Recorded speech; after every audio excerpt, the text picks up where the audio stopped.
बिस्मिल्लाहिर्रहमानिर्रहीम। आइए देखते हैं कि नरम लोहे की एक पट्टी को कैसे मकनाया जाता है, यानी उसे मकनातीस कैसे बनाया जाता है।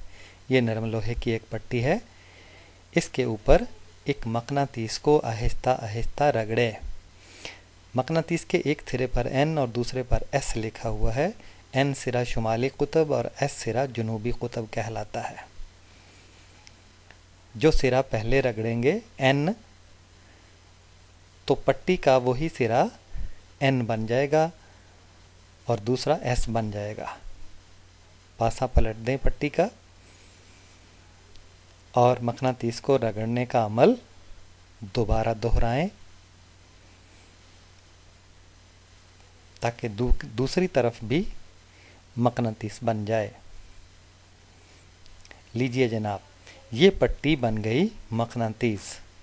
इसकी मकनातीसियत को चेक करने के लिए इसके करीब लोहे के कील लाएं, तो ये लोहे के कीलों को झट से अपनी तरफ खींच लेगी।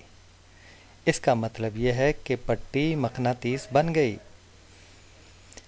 दूसरा तरीका है इसी पट्टी को मकनातीस बनाने का, दो छुई तरीका।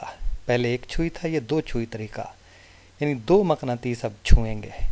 दो मकनातीस नीचे रखें, सुलाखी मकनातीस, और ऊपर एक का एन सिरा और दूसरे का एस सिरा, मुखालिफ कुतब हैं ये, ऊपर रखकर पीछे की तरफ आहिस्ता आहिस्ता रगड़ें। इससे ये पट्टी मकनातीस बन जाएगी, बिल्कुल पहले की तरह।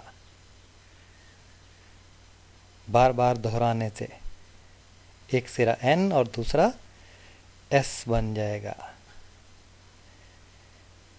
इसकी मकनातीस को चेक करने के लिए इसे भी लोहे की कीलों के करीब लाए, तो झट से कीलों को अपनी तरफ खींच ले गई, क्योंकि ये भी मकनातीस बन गई। तीसरा तरीका करंट गुजारने का है, बरक़ी रो गुजारने का है।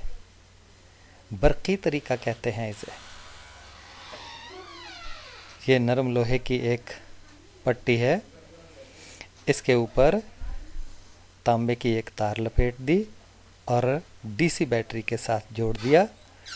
ये एक लच्छा या कुंडली सी बन जाएगी। स्विच ऑन करने से इसमें से करंट बहना शुरू हो जाएगा, जो कि तीर के छोटे से निशान से जाहिर है। एक समत में करंट और इसके अंदर मकनातीसियत भर जाएगी।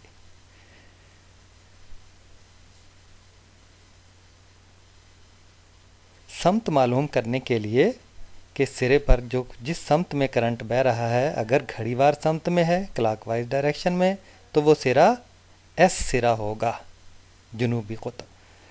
और अगर देखने से करंट खिलाफे घड़ीवार समत में हो, एंटी क्लॉकवाइज, तो वो सिरा एन सिरा होगा, शुमाली कुतब। इससे हमें पता चल जाएगा कि इस पट्टी का जो मकनातीस बन गई है, शुमाली सिरा कौन सा है और जनूबी सिरा कौन सा है। ये आर्जी मकनातीस होगा।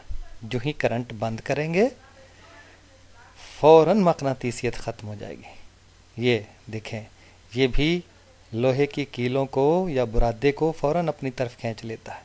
करंट बंद कर दिया तो फौरन ये कीलें गिर जाएंगी। अब हम देखते हैं कि कैसे मकनातीसियत ख़त्म की जाती है। पहला तरीका गिराने का। इसको भोंडे तरीके से फर्श पर गिराइए तो मकनातीसियत ख़त्म हो जाएगी। दूसरा तरीका गर्म करने का है। मकनातीस को ख़ास दर्जा हरारत पर गर्म करें। क्यूरी दर्जा हरारत, क्यूरी पॉइंट कहलाता है। लोहे के लिए 770 डिग्री सेंटीग्रेड,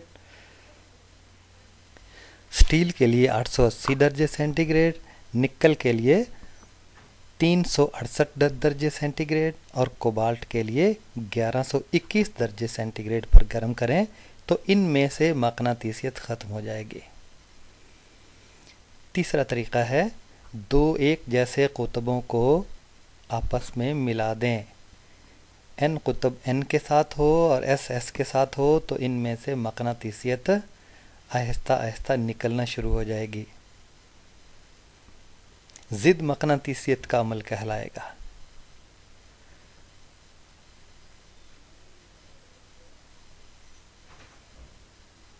और आखिरी तरीका उसी तरह तांबे की तार लपेटें, कुंडली सी बना लें और इसमें डीसी की बजाय एसी करंट गुजारें।